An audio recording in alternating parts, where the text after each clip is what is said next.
Oke baik, Assalamualaikum warahmatullahi wabarakatuh. Bapak Ibu Guru yang terhormat, kembali lagi di channel Gurobat21 Media Informasi dan Edukasi.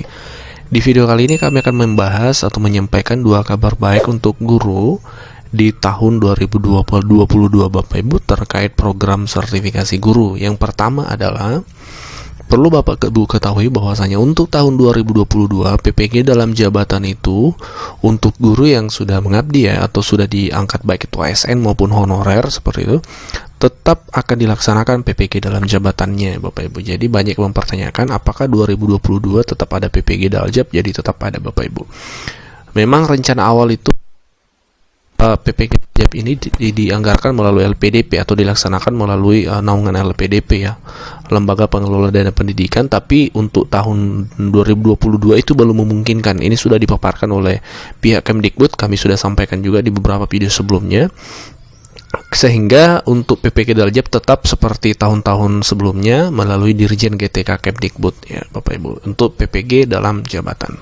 Nah, kabar yang kedua adalah untuk PPG prajabatan Bapak Ibu ya, untuk guru-guru yang belum mengabdi seperti itu, PPG prajabatan tahun depan itu akan terintegrasi dengan prajabatan atau latsar ya, setelah guru diangkat menjadi ASN. Jadi Bapak Ibu ketika tahun depan Bapak Ibu misalnya diangkat menjadi ASN baik itu P3K maupun CPNS ya seperti itu, maka Bapak Ibu nanti prajabatannya ya atau latsarnya itu bukan lagi prajabatan atau latsar pada umumnya yang kita ketahui selama ini, tapi langsung dirubah menjadi PPG prajabatan seperti itu. Jadi kita simulasikan seperti ini Bapak Ibu. Misalnya seorang guru diangkat menjadi ASN ya. Diangkat menjadi ASN. Nah, umumnya setelah diangkat itu akan menerima SK dan mulai bertugas Bapak Ibu kan, begini tahapannya.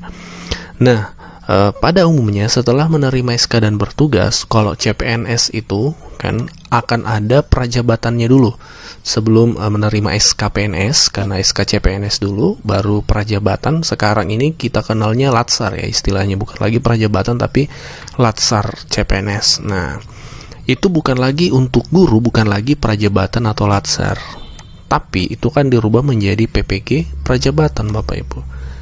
Jadi ketika diangkat menjadi ASN maka otomatis akan sertifikasi, karena akan otomatis akan mengikuti PPG prajabatan. Nah, setelah itu kembali tetap seperti biasa bertugas di sekolah penempatannya masing-masing. Kebijakan ini sudah disampaikan langsung oleh pihak Kemdikbud dalam webinarnya tentang PPG prajabatan model baru ya. Ini slide yang kami bahas juga kemarin Bapak Ibu. Nah, terkait kebijakan PPG prajabatan ini, di video yang kemarin ada beberapa komentar dari teman guru. Komentarnya kurang lebih seperti ini. Berarti guru yang baru diangkat nanti itu lebih dimudahkan untuk sertifikasi karena langsung PPG prajabatan ya. Jadi cenderung menimbulkan tanda kutip ya kecemburuan sosial untuk guru-guru yang sudah mengabdi. Sementara guru yang sudah mengabdi itu untuk ikut PPG dalam jabatan harus lulus pretest dulu ya.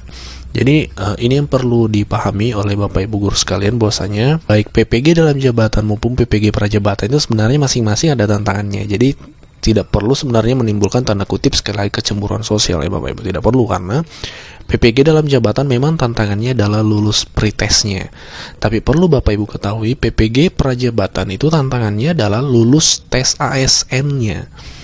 Karena tes ASN ke depan itu akan didesain berbeda dengan tes ASN umum ya, dimana memang tesnya ini didesain betul-betul menguji kompetensi seorang guru. Sehingga kalau paparan dari pihak Kemdikbud di webinar kemarin itu, tesnya itu ada tes literasi numerasi, kemudian tes penguasaan konten atau penguasaan materi sesuai mata pelajarannya masing-masing, dan seterusnya. Jadi memang tesnya spesifik, memang tes untuk guru. Nah, ini yang kita harapkan memang selama ini tes ASN guru itu memang tes yang menguji kompetensi seorang guru. Dari paparan Kemdikbud ini sedang dibahas oleh tim, sudah ada timnya yang dibentuk ya. Kita menunggu informasi lebih lanjut. Jadi sekali lagi fokus saja ke tantangan Bapak Ibu masing-masing. Kalau Bapak Ibu adalah guru yang sudah mengabdi, baik itu honorer maupun ASN ya, fokus saja ke tantangan lulus pretestnya. Kemudian bagi Bapak Ibu yang mungkin belum mengabdi, ya seperti itu, fokus saja ke tantangan lulus tes ASN-nya. Karena kalau Bapak Ibu fokus ke tantangannya masing-masing, insya Allah sertifikasinya itu akan lebih mudah seperti itu. Karena memang sebenarnya guru itu harus sertifikasi sesuai dengan undang-undang, dan guru dan dosen itu seharusnya guru itu sertifikasi. Inilah sehingga kebijakan PPG Prajabatan model baru ini akan dirilis oleh pihak Kemdikbud untuk memastikan bahwasanya ke depan semua guru itu akan sertifikasi. Demikian info yang kami bahas, semoga bermanfaat, dan Assalamualaikum warahmatullahi wabarakatuh.